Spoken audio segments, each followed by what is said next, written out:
natin sa Big Buddha. Big Buddha naman tayo ngayon.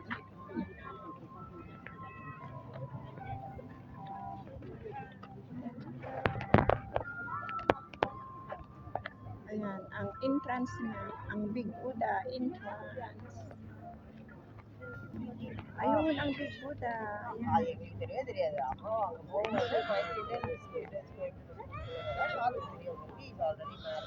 Buddha, tapos ito ang entrance niya. Dito tayo ngayon.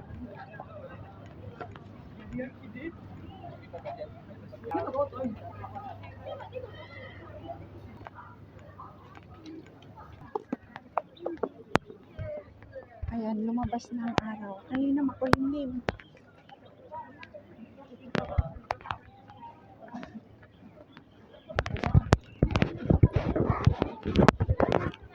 Walang ano ngayon, mga kalabaw. May mga nakaupo doon sa mga upuan. Nagpapahinga ang mga tao.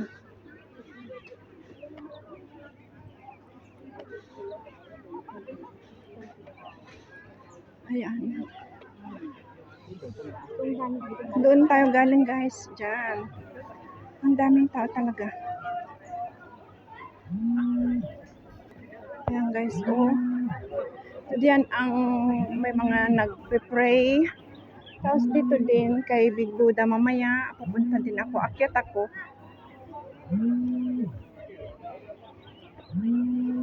Ayan. Dito muna tayo guys. Bago ako umakyat.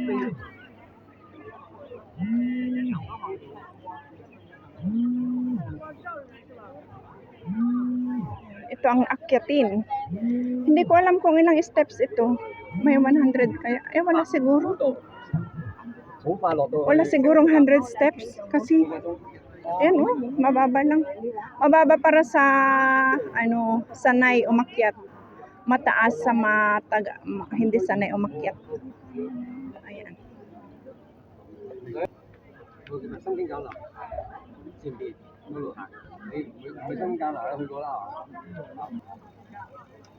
Ito ang isang tourist spot dito sa Hong Kong. Kaya marami tayong mga kababayan na nag-tour. Ang iba galing pa ng England, Spain. Yung isa kanina yung nakausap ko, galing sa Portugal. Galing sila. Family sila yung group.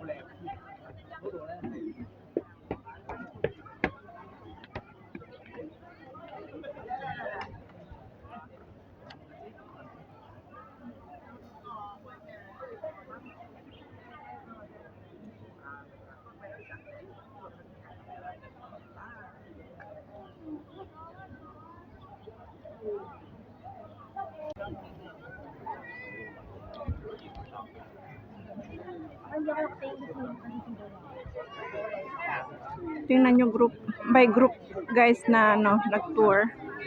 Iba-ibang lugar. Hindi ko alam kung taga saan ang mga to.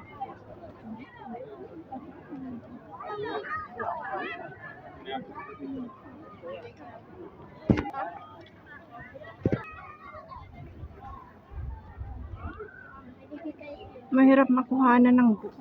Pag nasa taas pwede.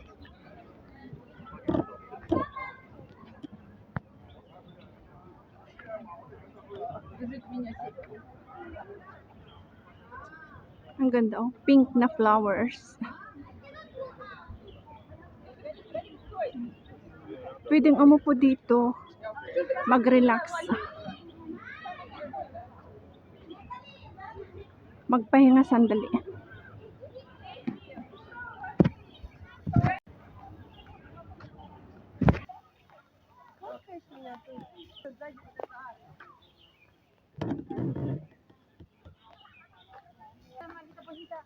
Pahinga.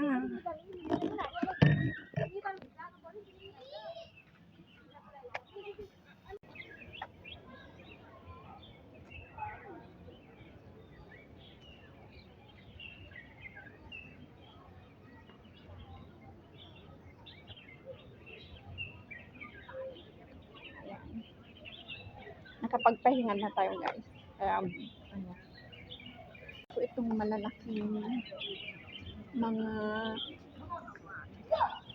ano nila, parang kandila, insenso, malalaki. Tapos hindi na ako papasok dyan.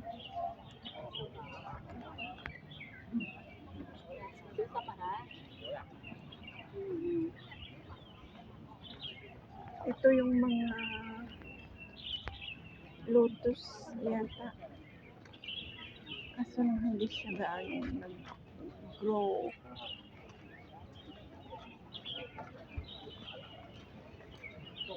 Hindi ko alam kung pwedeng pumasok dyan na mag-video. Hindi na lang. Dito na lang tayo sa labas guys.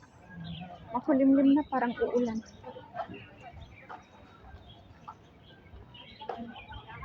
Ang bango ng insenso. Pero pag lagi-lagi, masakit naman sa ulo. Pero pag ganitong bihira lang na maamoy, okay lang.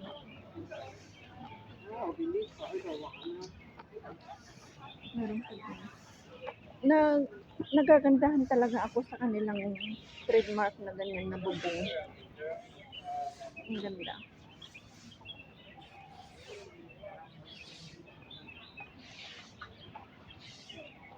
Andun si Big Buddha. Hindi na ako aakyat kasi makulimlim na. Tsaka wala naman na akong battery. Ayan. Si Big Buddha. Ito din ang isa pang prayer area nila or lagayan ng mga insenso. Parang kung sa atin, kandila.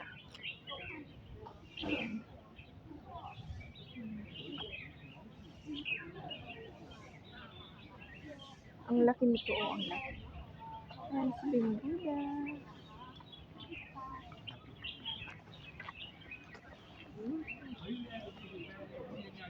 Lakad na tayo pabalik.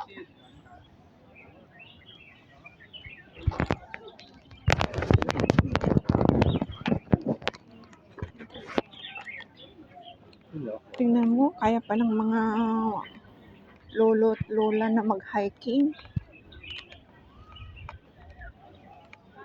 Ang layo pag mag-hiking ng papunta dito. Nakita ko sa cable car. 4 hours, 4 to 5 hours. Hindi matagal. Tapos pababa, paakyat, asos. Masakit sa tuhod yun pag ganun. Kaya hindi ko pa napuntahan, hindi pa ako nakapag-hike sa doon. Sa Nguping. Ay, doon sa simula hanggang dito sa Nguping. Big Buddha.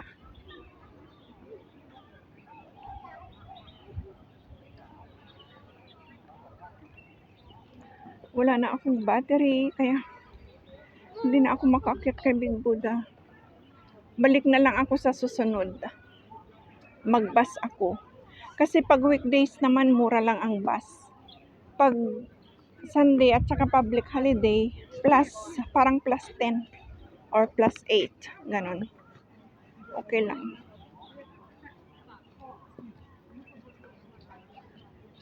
Makalabas naman ako pag nasa office si amo ko, makalabas ako. Kasi ang alaga ko wala naman dito. Kaya okay lang.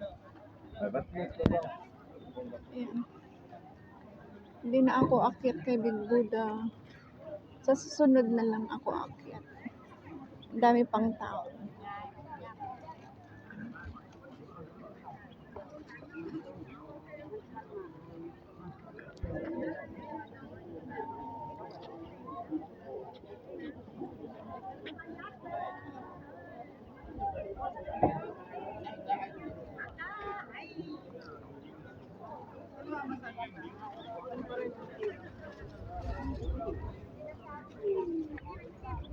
Sino naging sa amin?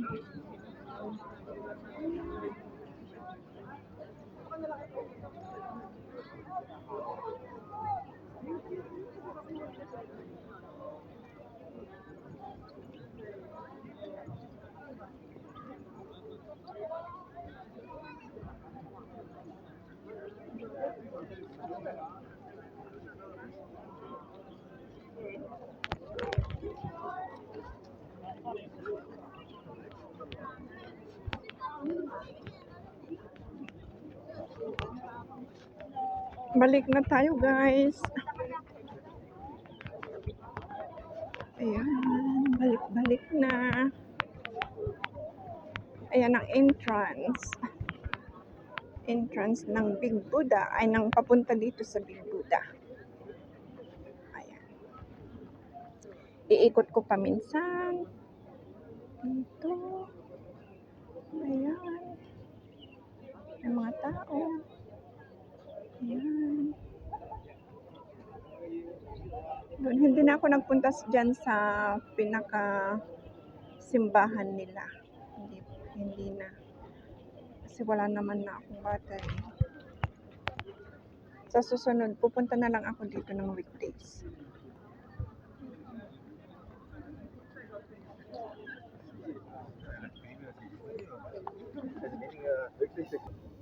Yan ang ano nila.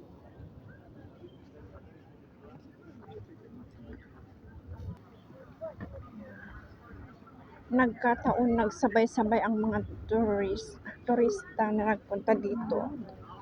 Kaya maraming tao. Yan, may isang baka na naligaw. Nag-iisa. Ang laki. Walang tali. Wild carabao or wild cow. Hindi nila hinuhuli. Kita nyo ang taba. Hindi na rin nila pinapakain. Sariling sikap nila. Kaya ang ganda. Okay guys, tapos na naman ang aking vlog dito sa Big Buddha. Ayan, hindi man ako nakakita doon, sa susunod pupunta ako. Sana nag-enjoy kayo guys sa aking vlog ngayong araw dito sa Ngongping, ay Big Buddha. Ngongping sa kabila pala siya. Dito sa Big Buddha, Lantaw Island, Hong Kong. Hanggang sa muli. Bye bye!